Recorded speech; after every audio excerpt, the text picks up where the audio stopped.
আল্লাহ ছাড় দেয় কিন্তু ছেড়ে দেয় না, কথাটা আমি আমার প্রাক্তন স্বামীকে দেখে বুঝতে পেরেছি। পারিবারিকভাবেই আমাদের বিয়ে হয়। বিয়ের আগে আমি তার সাথে 2 দিন কথা বলেছিলাম। সে বলেছিল তার নাকি আমাকে খুব পছন্দ হয়েছে, তাই দেরি না করে বিয়েটা তাড়াতাড়ি করে নিতে চাই। আমার পরিবারের সবাই রাজি, কারণ ছেলের বাবার অবস্থা ভালো, ছেলে ভালো। ছেলের বাবার অবস্থা ভালো এমন ছেলেকে কি কোনো মেয়ের বাবা মা হাতছাড়া করতে চায়? 2 পরিবারের সহমতে আমাদের বিয়ে হয় 4 দিনের মধ্যে। শ্বশুর বাড়িতে যাওয়ার পরে সবাই আমাকে অনেক আদর করে, যত্ন করে। স্বামীকে নিয়ে বেশ ভালোই ছিলাম। একদিন আমার শাশুড়ির কাছে এসে গল্প করছিলাম। গল্প করতে করতে আমার শাশুড়ি বলছিলেন আমার স্বামী নাকি একটা মেয়েকে খুব পছন্দ করত। ওই মেয়েটা নাকি ভালো না, তাই তার ছেলের সাথে বিয়ে দেয়নি। আমি তেমন কিছু মনে করিনি, ভেবেছিলাম অতীত কখনো ফিরে আসবে না। বিয়ের 2টা মাস খুব সুন্দরই কাটছিল, বেশ আনন্দে ফুর্তির মধ্যেই আছি। একদিন বিকেলে ছাদে গিয়ে বসেছিলাম, হঠাৎ আমার স্বামী এসে বলল তোমার সাথে আমি আর থাকবো না। এটা শুনে আমি ভাবলাম হয়তো আমার সাথে মজা করছে। আমি তার কথাটা শুনে হেসে পার করে দিলাম। এই কথাটা বলে সে দ্বিতীয় কোনো কথা না বলে নিচে চলে আসলো। নিচে এসে সে সোজা আমার বাবাকে ফোন দিয়ে বলল আপনার মেয়েকে নিয়ে যান, এমন চরিত্রহীন মেয়েকে আমি রাখতে পারবো না, বলে ফোনটা কেটে দেয়। বাবাকে যখন ফোনে এই কথাগুলো বলছিল তখন আমি তাকে জিজ্ঞেস করলাম কেন এই কথাগুলো বলল, কিন্তু সে কোনো উত্তর দিল না। পরের দিন বাড়ি থেকে আমার বাবা মা আসলো, সাথে 2-1 জন মানুষও এসেছে আমাকে কেন রাখবে না, আমি কি করেছি সেটা জানার জন্য। বাবা মা বাড়ি থেকে আসার পরে আমার স্বামী একটা ছবি দেখিয়ে সবাইকে বলে ছেলেটার সাথে নাকি আমার রিলেশন আছে, যার জন্য সে আমার সাথে আর থাকতে চায় না। যেই ছবিটা আমার স্বামী সবাইকে দেখাচ্ছিল সেই ছবিটা ছিল আমার ছোটবেলার বন্ধু, একসাথে ছোটবেলা থেকে পড়াশোনা করেছি। বিয়ের পরে এই ছবিটা আমি তাকে দেখিয়েছিলাম এবং বলেছিলাম ওর সাথে আমার খুব ভালো সম্পর্ক, ভাই বোনের মতো। আর আজকে ওকে নিয়ে আমার স্বামী আমাকে যা তা অপবাদ দিল। চিৎকার করে বলতে ইচ্ছে করছিল আমি এসব কিছু করিনি, সব কিছু মিথ্যা, কিন্তু বলতে পারছিলাম না। অবশ্যই এই কথাগুলো আমার বাবা মা কেউই বিশ্বাস করেনি। আমার স্বামী মানুষ ডেকে বিচার বসাবে এর থেকে মানুষজন নাকি বলে রেখেছিল, কিন্তু এসবের কিছুই আমি জানতাম না। আমি ঘর মুছে দিচ্ছিলাম, এমন সময় আমার স্বামী আমার ঘরে এসে বলল আজ তোর বাড়ি থেকে মানুষ আসবে তোকে নিয়ে যেতে, কোনো কথা বলবি না, কোনো প্রশ্ন করবি না, চলে যাবি। বিকেলে আমার স্বামী ঘরেই ছিল, সন্ধ্যায় বিচার বসবে। সন্ধ্যার অনেক আগে থেকে বাড়িতে বিচারের মানুষজন আসা শুরু করলো।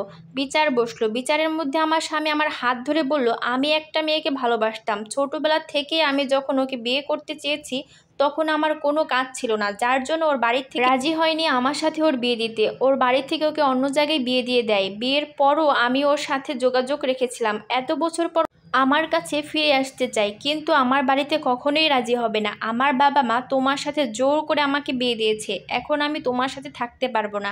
আমি যাকে ভালোবাসি তাকে বিয়ে করে বিদেশে আমি নিজের কাছে নিয়ে যাব। এখন এ বাড়িতে যদি তুমি আমার বউ হয়ে থাকো তাহলে এ বাড়িতে সারা জীবন কাজের মেয়ে হয়ে থাকতে হবে। ওই মেয়েকে বিয়ে করে বিদেশে যাওয়ার পরে আমি দেশে আর কোনোদিনই আসবো না। তাই এই বৈঠকে আমি তোমাকে তালাক দিয়ে দিচ্ছি, তোমার বাবা মার সাথে তুমি বাড়িতে চলে যাও। এই কথাগুলো বলে আমার স্বামী চলে গেল। সন্ধ্যায় বিচার করে নানা ধরনের অপবাদ দিয়ে আমাকে বের করে দিল। মাথায় এত অপবাদ নিয়ে বাবা মার সাথে বাড়িতে চলে গেলাম। 2 দিন পরে আমাদের ডিভোর্স হয়ে গেল। কাবিননামার 5 লাখ টাকা ছিল, টাকাটা সম্পূর্ণ দিয়ে দিল। ডিভোর্স হওয়ার পরে একজন ডিভোর্সি মেয়েকে সমাজের মানুষগুলো যে চোখে দেখে। ডিভোর্সের পরে থেকে আমার জীবনে শুরু হলো যুদ্ধ। ডিভোর্সের পরে এলাকার মানুষগুলো যা তা বলছে আমাকে নিয়ে।